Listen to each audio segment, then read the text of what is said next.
Maraming kababayan natin ang umasa sa pampublikong sasakyan.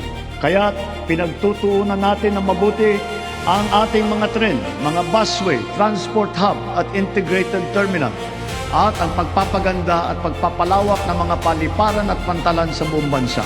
Sa susunod na taon, ang mga tren ng North-South Commuter Railway ay tatakbo na sa pagitan ng Valenzuela at Malolos.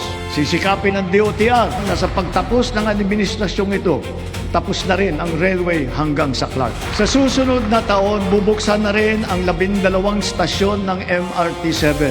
Matapos ang halos 3 dekada, may bago ng linya ang MRT na tutulak pa hanggang Sacred Heart sa Quezon City mula sa North Avenue. At balang araw, aabot pa ito hanggang San Jose del Monte, Bulacan. Sadyang napakalaking ginhawa nito sa halos 1 milyon na pasahero bawat araw.